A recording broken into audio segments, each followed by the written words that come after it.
Hello, आज माझ्या पिरियडचा second day आहे आणि मला आता भूक लागली आहे.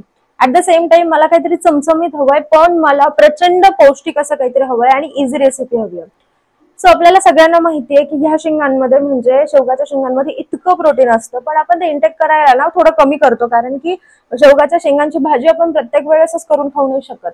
माझ्याकडे ह्याच्या सूपची रेसिपी आहे, जी आय गेस मी इन्व्हेंट केलेली आहे, जी इझिएस्ट रेसिपी आहे. सो आता मी तुम्हाला दाखवते. सगळ्यात आधी तर मी या शेंगांना असं कापून घेतल्याचं म्हणजे मलाच इझी जाईल म्हणून. आणि आता आपण याचे तुकडे करणार आहोत आणि याचे जे वरची सालं आहेत ही काढून टाकण्याचा प्रयत्न करणार आहोत, म्हणजे ती अशी, ज्याने फार काही कचकच नाही लागणार आणि म्हणजे आपण ती तशीही सरळ सरळ चोखू शकतो. त्यामुळे मला वाटतं या शेंगा बऱ्याच निब्बळ आहेत, कारण की मी बाजार रात्री केला होता आणि उरलेलं माझ्या वाट्याला आलंय. आता ह्या कामाच्याही नाहीये म्हणून मी आता ह्या टाकून देते. स्पेशली लहान मुलांसाठी आणि म्हाताऱ्या माणसांसाठी हे खूप जास्त भारी आहे, कारण की अद्रक लसूण पेस्ट टाकल्यामुळे ना हे चमचमीत लागतं, टेस्टी लागतं.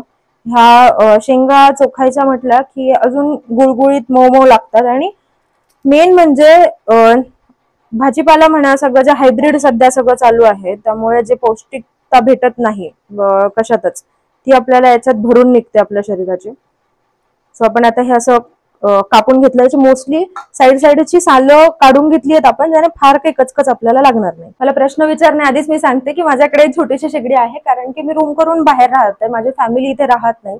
मी आणि माझा भाऊ राहतो आणि माझा भाऊ पण सध्या घरी गेलेला आहे. सो सगळ्यात आधी आपण कुकर ठेवून घेतलं आणि त्यातलं पाणी पूर्ण गेलंय, तर आता आपण त्यात तेल टाकणार आहोत. आणि आपल्याला खूप तेल नाही टाकायचंय, खूप थोडं तेल टाकायचं, कारण मी एकदा खूप जास्त तेल टाकलं होतं, ते अतिशय घाण लागत होतं. त्यामुळे अगदी थोडंसं तेल. ही जी बॉटल आहे ही पोळ्यांवर तेल लावण्यासाठीची आहे, पण मी सकाळीच माझी तेलाची कॅन धुतली असल्या कारणाने मला ते यूज करावं लागतं. सो याचे बेसिक इन्ग्रेडियंट्स म्हणजे मेन म्हणजे अद्रक लसूण पेस्ट आहे, यानेच काय ती टेस्ट येते. चिमूटभर हळद आणि मोहरी आणि जिरं. आता आपलं तेल गरम झालेलं आहे, त्यात आपण टाकूयात थोडीशी मोहरी, कारण नंतर ती फार कचकच लागते, म्हणून मी कधीही मोहरी टाकणं थोडंच टाकते. आपली मोहरी आता चांगलीच तडतडली आहे. आता आपण टाकूयात चिमूटभर जिरं आणि त्यानंतर लगेच टाकूयात अर्धा चमचा हळद, ज्याने रंग येईल. आणि मग टाकूया अद्रक लसूण पेस्ट. अद्रक लसूण पेस्ट टोटली आपल्याला आपल्या चवीनुसार, चवीप्रमाणेच टाकायची आहे. आता मी शेंगा थोड्या 2 घेतल्या आहेत, म्हणून मी 2-3 ड्रॉप्स टाकतीये. एकत्र सगळं नीट कालवून घेतलं की त्यानंतर लगेच आपल्याला त्यात पाणी टाकायचं, कारण की पाण्याचं प्रमाण तुम्हाला हवं तसं तुम्ही घेऊ शकता. तुम्हाला जेवढं घट्ट हवंय तेवढं आणि जेवढं पातळ हवंय तेवढं. पण मी म्हणेल की जेवढं तुम्ही घट्ट ठेवाल तेवढी जास्त टेस्ट लागेल. त्यानंतर आपण ज्या ह्या शेंगा सोलून घेतल्या होत्या ह्या आता आपण त्यात टाकणार आहोत आणि नंतर त्यांना एकदम चांगलं मिक्स करून घेऊयात. आता आपण मेन म्हणजे चवीप्रमाणे मीठ टाकूयात. अद्रक लसूण पेस्ट असल्यामुळे यात ऑलरेडी एक खारटपणा आलेला असतो, नाही तर मग तिखटपणा आपण म्हणूयात.